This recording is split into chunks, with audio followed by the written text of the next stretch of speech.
Hey everybody, welcome back to the Vinyl Rewind podcast, and today we're talking about Bob Neuwirth. Now, if you don't know that name, you may have seen him if you are familiar with Highway 61 Revisited. That is Bob right there behind the other Bob. And here to talk about it is Eric Carlson, the person who is in charge of this new remixed version of the album. This is his debut album from 1974. Thank you so much for being here, first off. Thanks for having me. And you're part of Sunset Blvd Records. Yeah. What is your title in regards to that? Because that's who's putting out this album on vinyl. Yeah. I guess I'm kind of like a project manager. I just depends on the record. Gotcha. Some records begin at the studio. Some records begin. This was being finished mixed when I got involved, and then so I was like on board through like mastering and then everything else. Okay. But it varies. Just sort of whatever a record or release needs to bring it to life, bring it to fruition. Yeah. Bob's not necessarily a household name, but I think in some ways that might have been his intention. Yeah, I mean, it seems like he's very much like a behind the scenes shadowy figure. But he's a kind of a guy that maybe not had a direct hand, but he had some influence that may never be measured in a lot of possibly your favorite albums. Yeah, I mean, I feel like the more time I spent familiarizing myself with somebody who I felt like I only kind of knew, it was like, oh wait, you were there, you were there, you were there, right. You were there. Like, he has an early association with Bob Dylan, for which is probably best known. I mean, early, we're talking 61. 61. We're talking like Village. Like, I think that he might have been in the Village before Bob, and then they seem kind of like kindred spirits. The vibe I've gotten is like watching like Don't Look Back and stuff, which was basically, him and Bob. They just kind of seem like two peas in a pod who just riled each other up in a, fun way. They both, I feel like, very much instigators. And then Mercedes-Benz, the famous Janis Joplin song, he co-wrote that. Right, yeah, on a napkin. Right, like in a without bar. music, it's just like on the spot.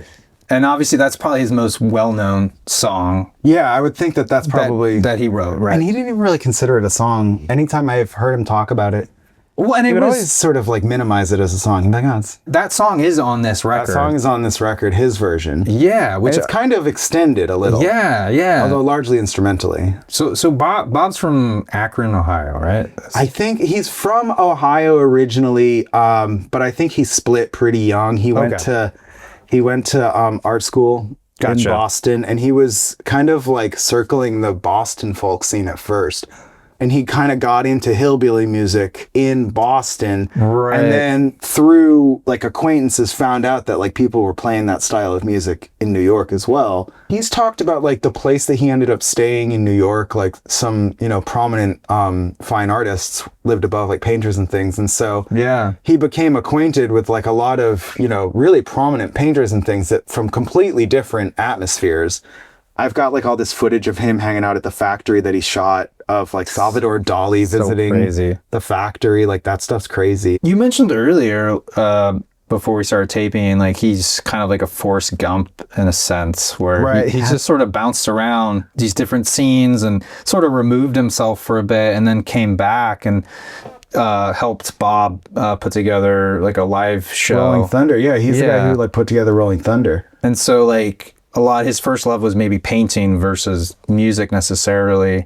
But around that time is when we get this record. It's his debut album. Can you talk about maybe some of like the backstory, like what led up to this? So I think he did that Dylan ride, that whole 60s Dylan trip. And I think they kind of just like parted ways for a while and then came back together for Rolling Thunder. The way this came about was David Geffen actually was just, you should make a record. And he gave him an unlimited budget. Wow. And I listened to one interview with Bob where he said it was the most expensive record ever made at the time. I don't know if I would necessarily take that literally or not, but I know that they spent a ton of money because they locked out the studio for like months on end. Oh, wow. And I've talked to as many people who were at the sessions as I could. There was like a real like, murderer's row of notables. It's like crazy. Like Don Everly does a song. Right. Chris Christopherson. Chris Christopherson's band is the backing band. Okay. Because I think when the record sort of like the idea emerged, Bob Neuwirth had been traveling with Christofferson. And, you know, it was like, you guys want to come to LA and play on my record? I think that really helps because I think that the band still kind of has a band feel, even though the record is kind of like a studio record in a way. I don't know how much of it was necessarily written in the studio. Right. But it's hard to find information about like what happened in the studio. Right. The documentation is kind of scarce. And the impression that I've gotten from everybody was it was a bit of a bacchanalia. Like it was definitely like a party scene. Yeah. Maybe as much like a Bob Neuwirth hangs out with his friends. Right. As much as like I have like a specific record I want to make. I don't know if kind of feels like it may have just been like a discovery process, recording songs and seeing what sticks, seeing what feels good, seeing who feels good playing together. And then the producer on it was Thomas Jefferson Kay. Okay. And then how did he get involved? Do you know? I don't know if he was selected by Bob. Okay. And maybe like in retrospect, Bob felt like dissatisfied. But I guess the long and short of it is, over the years, Bob expressed dissatisfaction with the way the original 1974 mix came out. I think it was just too chaotic.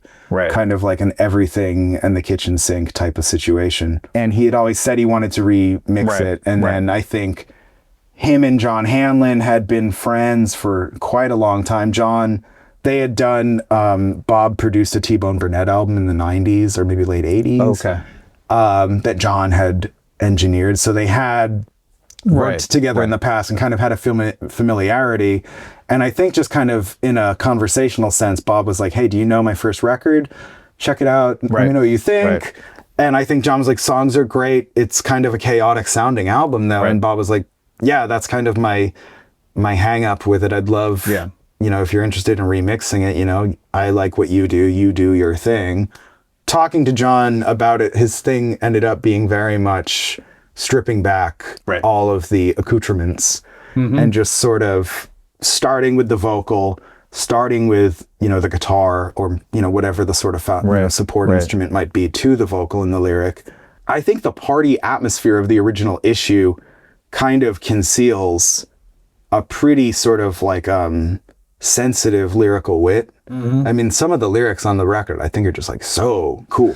I want to go back a little bit. So the album was finished, it was released through Elektra, and it seems like it kind of quickly went into the bargain bin. Like it got... Yeah, I don't think it did anything. I mean, he didn't tour. Right, okay. I don't know. I don't understand how this thing happened. Like, how did David Geffen not care? Like, I'm just...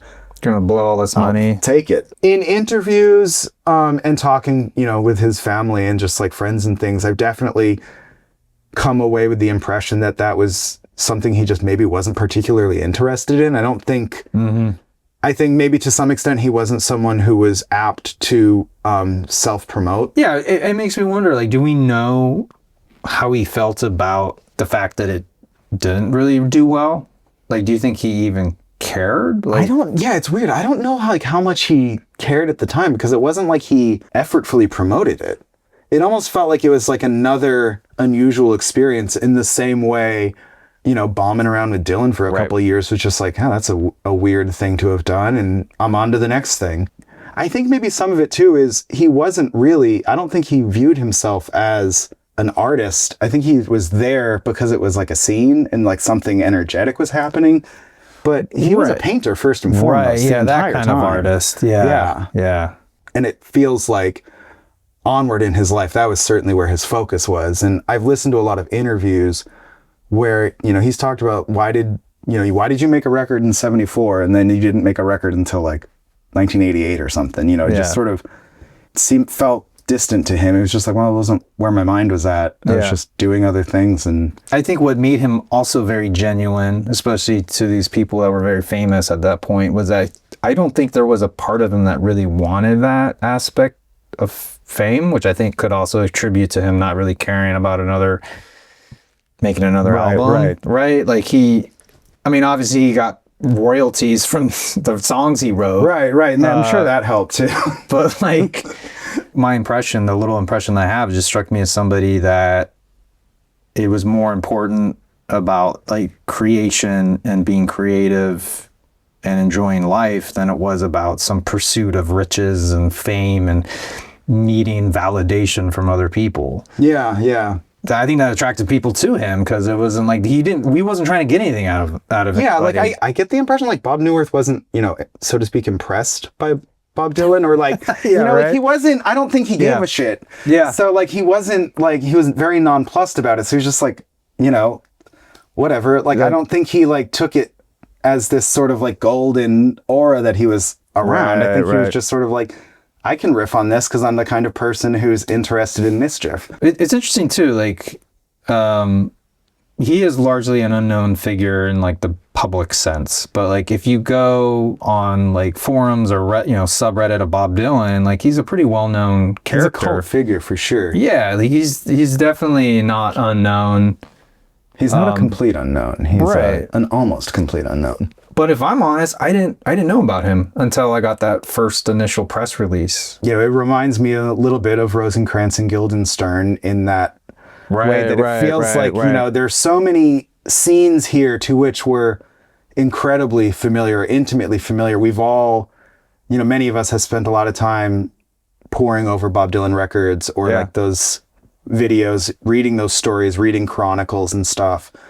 It's just wild to sort of like see that from a slightly different angle, or to see the guy who's like over in the corner of the room. I mean, like it's Rashomon. In I forget which movie, Don't Look Back or Eat the Document has the scene with Dylan and John Lennon in the car. Right. Yeah. I have like a version of that that's like the entire like unedited like roll of that. Oh, that's awesome. And Bob Neuwirth is in the opposite seat. At the footage I have, they cut over, and it's like, it's so weird that like, I've seen that thing a million times in my life. It's like this iconic footage, and then you're like, oh, but there's this like other dude. There's Bob. Right. There's Bob right the other there. Bob, yeah. Yeah. I mean, it's like, it's like Forrest Gump or like Zelig. It's like that archival footage. And then there's this guy like, hey, how you doing? Yeah. And then weirdly, I mean, motivating a ton of it too. I mean, Patti Smith has talked about how Bob was the person who suggested she try writing songs. Right. That's insane it's like to me. Crazy that there was some person at some point who was like, hey, you're a good writer. Yeah. Put it to song. Did you look at original pressings to kind of get a sense of like art photography? Yes, we did. I mean, we got a couple of copies. We got as many copies of the original as we could. They're kind of expensive. It's, we also, because, him and his family were relatively diligent archivists. Okay. We had negatives for alternate photos from the original photo session. And so the album cover on this version is a different photo from the same session. Oh, I didn't realize. And I think the original, this is the actual color of those photos. So the original, if you look it up, is like a much more blue type of Do we know jacket. who this is? No, we couldn't figure out who it is, and we tried. We couldn't figure out to a great extent who plays what on the record. Eventually I found the original Elektra Records bio for the album that Bob wrote himself. It's like a typed letter. like a press release? Yeah, like a press release. Yeah. And in that, he happened to say, like, the way the record came about is I was hanging out with Christopherson. Okay, and I was like, hey, why don't you guys come play on my record? That was the only way I was even able to figure out who the backing band was. I mean, the tough thing is like when there's that many people filtering through, a lot of them have said it just felt like a real party atmosphere. It would be very difficult for me to say, like, this is who was in the room when we did that take, because there's just, like, a rotating door of party animals. Like, yeah, it's like asking you, oh, do you remember that Halloween party 5 years ago? Do you remember if so-and-so was there? Right, yeah. It's like, what? As a matter of fact, no, I don't. I don't remember that Halloween party 2 days ago, right? Remove it from everything else that we're talking about here. The album itself is, I mean, I would equate it to kind of like a country rock album, and you mentioned earlier that some of the lyrics are great. I think the musicianship is great, and I think this new mix really does the album justice, and it doesn't sound out of place. Like, it's not like we were talking about, sometimes remixes can get bottom heavy, or they loses kind of the soul of it. If anything, we didn't get the soul of it because of all the cacophony of that original mix. Absolutely, check it out, listen to this record, because there's a joyness to it. There is that party element to it, but it's almost like a hidden gem in a way. Like, if you love that era, like that Laurel Canyon with a little bit of country twang, I mean, Bob was a good lyricist, man. Absolutely. Like, he was a truly, like, he was a cut up. I mean, he was clever and very sensitive. Track 3, Just Because I'm Here Don't Mean I'm Home. One of my favorite songs on here. And just That's my favorite song on the record. Yeah. Just the sentiment alone. Like, after a certain age, that's just like a hard truth you got to learn. Yeah. You know? And then that's I think a lot of what this album is. And then for the if nothing else, just listen to his version of Mercedes-Benz. I mean, yeah, absolutely. That might be the gateway into it. I don't know. It just depends. But this particular vinyl pressing, you guys limited it to 750 units. Pretty limited. And I don't know if they've all sold out, but I know on the Bandcamp, there's like numbered 1 through 50, something like that. With artwork. We did like 100, and those ones are accompanied with a print of one of Bob's paintings. I mean, it's gorgeous. It's a beautiful piece, and I think that it complements nicely. Like, there's this like country rock record, then with this much more surreal painting, like, and maybe it's like a totally different side of a person. Yeah, it's cool though. I love the complement of the two. I mean, country rock had a psychedelic element for a Country Joe and the Fish, man. Yeah, I don't know. I love those records. They're dropping. You know, those guys are having a good time. Yeah. And there's also CD release. There's a CD release, which, you know, is that the first time it's on CD? It's not the first time it's on. It's the first time this mix is on CD. Of course. Certainly. Yeah. It was released on CD in Japan. Oh, I saw that. Yeah. Sort of. I want to say in 94. Interesting. And then there was Water Records from, I think, San Francisco released it on CD in 2005, the original mix. Yeah, I mean, it's not like it's circulating widely. And then the new mix is on streaming platforms. And you can also listen, you can A/B comparison as well to the original mix. I mean, it's a good way to spend a Sunday, in my opinion. His debut is a special record, and I think it should be listened. And now it's finally got it's seen its light and day with this new mix by John. It had a lot of love put into it. So I'm excited for folks to check it out. I think it's definitely worth a Sunday afternoon listen. Yeah, and it's just, it's fun to hear those old documents too, especially something that feels, like you said, almost like this like lost corner of like country rock or something. It's so many players that you're familiar with. I mean, like Chris Christopherson, I'm a huge fan of all those like 1973 live records he has. So it's really fun to hear those players backing somebody else. And Chris sings on the record too, in harmony. And, has wrote some songs on it.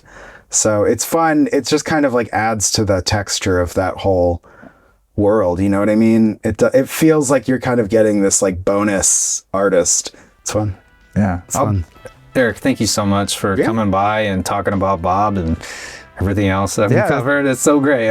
Pleasure. Yeah, it's always awesome to sit down like-minded person and just geek out about music. So. I can talk forever about all manner of absolutely ridiculous minutia. All right. Yeah. No, I love it. And thank you all so much for watching. Definitely check out the new record, it's new reissue of Bob's music. It's fantastic.